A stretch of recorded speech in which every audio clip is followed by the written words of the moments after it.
जिंदगी में हम दो ही चीजें तो कमा सकते हैं, पैसे या दुआएं। अब पैसे कैसे कमाते हैं ये तो मुझे नहीं पता, वरना मैं भी बड़ी सी गाड़ी में से निकलती नजर आती।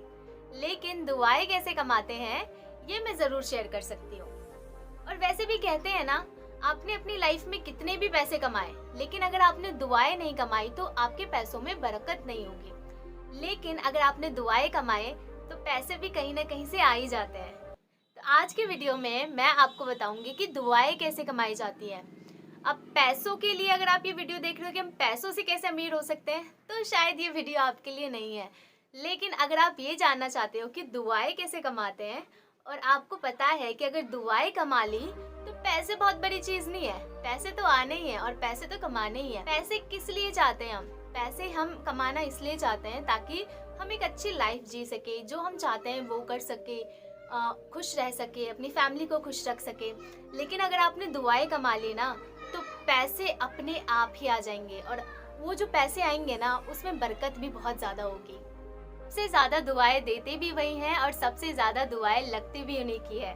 हमारे बुजुर्ग, हमारे बड़े, जी हाँ, हमारे बड़े बुजुर्ग हमें सबसे ज़्यादा दुआएं देते हैं, क्योंकि वो हमें दिल से दुआएं देते हैं। इस वजह से उनकी दुआएं बहुत जल्दी लग जाती है। मैं आप सबके साथ एक छोटी सी स्टोरी शेयर करना चाहूँगी जो हाँ, बड़े बुजुर्गों की दुआओं से रिलेटेड है, इसलिए मैं शेयर करना चाहूँगी। तो मुझे बहुत अच्छे से याद है, क्योंकि बहुत साल पहले की तो बात नहीं है, कुछ साल पहले की बात है। जब हम गांव जाते थे तो मैं क्या करती थी, दादी के घर में बहुत कम रहती थी। मैं गांव जाते ही अपने नाना नानी के पास चली जाती थी, क्योंकि मुझे ऐसा लगता था कि दादी मुझसे ज़्यादा प्यार नहीं करती, तो मुझे यहाँ नहीं रहना। नाना नानी मुझसे बहुत ज़्यादा प्यार करते हैं, तो मुझे उन्हीं के साथ रहना है। लेकिन शायद मैं बहुत ज़्यादा गलत थी, ऐसा बिल्कुल नहीं था। तो एक बार क्या हुआ, जब हम गांव गए तो अम्मी अब्बू ने कहा कि अब इस बार दादी के साथ भी टाइम स्पेंड करो। हर बार आप आके सीधा नानी के पास चली जाती हो, दादी के पास बिल्कुल भी टाइम स्पेंड नहीं करती। तो मैं उनसे कहती थी कि मुझे प्लीज़ जाने दो, मुझे यहाँ नहीं रहना, मुझे बिल्कुल भी अच्छा नहीं लगता, दादी बस गुस्सा करती रहती हैं। तो अम्मी अब्बू ने बहुत अच्छे से समझाया कि दादी गुस्सा करती हैं लेकिन दादी प्यार भी बहुत करती हैं। उनके साथ रहोगे, उनके साथ टाइम स्पेंड करोगे तभी तो समझ पाओगे ना। ऐसे कैसे तुमने मान लिया कि दादी प्यार नहीं करती है, दादी के साथ कितना टाइम स्पेंड किया है जो तुमने ये सोच लिया। तब मुझे लगा कि हाँ, बात तो सही है। तो फिर मैंने कहा ठीक है, अब मैं कुछ दिन रहूँगी दादी के पास।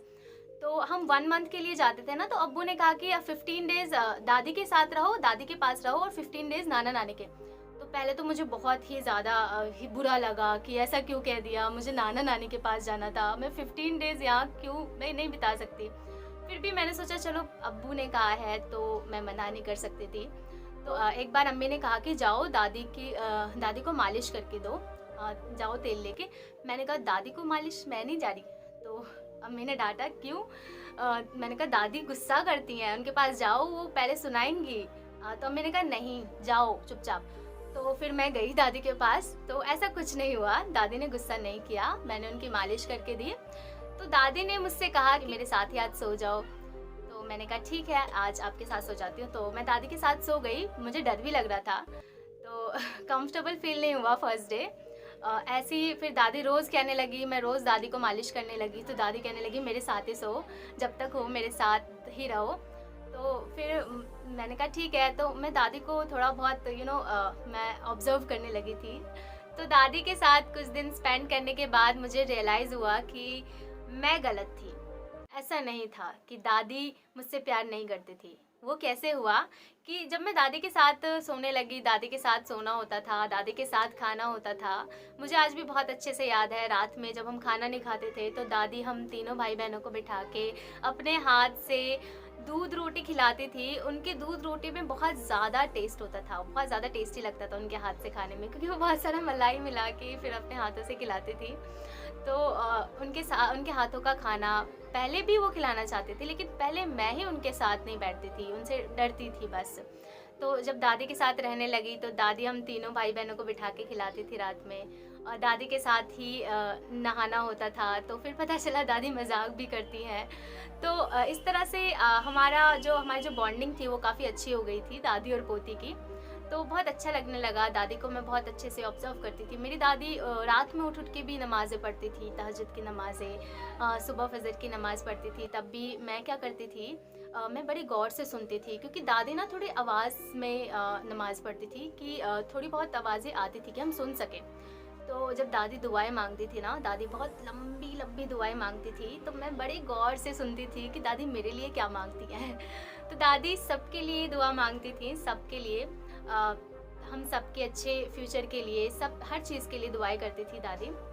मैंने बहुत बार सुना। तो उस टाइम पे मुझे ये रियलाइज़ हुआ कि कभी-कभी हम खुद गलत होते हैं। हमें लगता है कि हमारे बड़े बुज़ुर्ग हमसे प्यार नहीं करते, लेकिन उन्हें थोड़ा वक़्त दीजिए। अगर आप उन्हें वक़्त देंगे, उनके साथ टाइम स्पेंड करेंगे, तब आप उन्हें बहुत अच्छे से जान पाएँगे। और जो ये हम गलत सोचते हैं ना, तो ये सारी चीज़ें क्लियर हो जाती है, जैसे मेरी हो गई थी। फिर मुझे वो 15 डेज़ दादी के साथ किस तरह से बीते मुझे पता ही नहीं चला।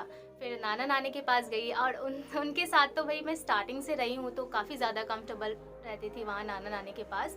अच्छा लगता था बिकॉज़ वहाँ मेरे फ्रेंड्स थे। और नाना-नानी तो सबके नाना-नानी बहुत प्यार करते हैं ना, दादा-दादी भी करते हैं और इसी तरह हमारे भी करते हैं।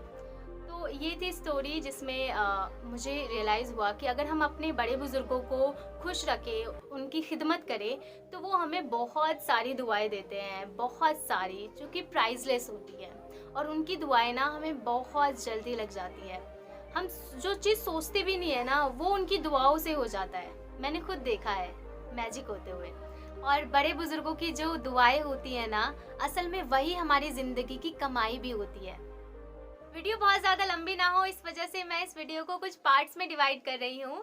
और ये जो है ये पार्ट 1 है और बाकी के पार्ट्स भी बहुत जल्दी आ जाएंगे। अगर आपको ये वीडियो अच्छी लगी हो और अगर आपको सच में जानना है कि हम दुआएं कैसे कमा सकते हैं, तो बाकी के पार्ट्स भी ज़रूर देखिएगा। और अगर ये वीडियो अच्छी लगी हो तो वीडियो को लाइक ज़रूर कीजिएगा। चैनल पे नए हैं तो चैनल को सब्सक्राइब ज़रूर कीजिएगा। मिलते हैं इस वीडियो के नेक्स्ट पार्ट में। तब तक के लिए अपना ख्याल रखिए, अपनी फैमिली का ख्याल रखिए, खुश रहिए, हेल्दी रहिए। बाय बाय, अल्लाह हाफिज़।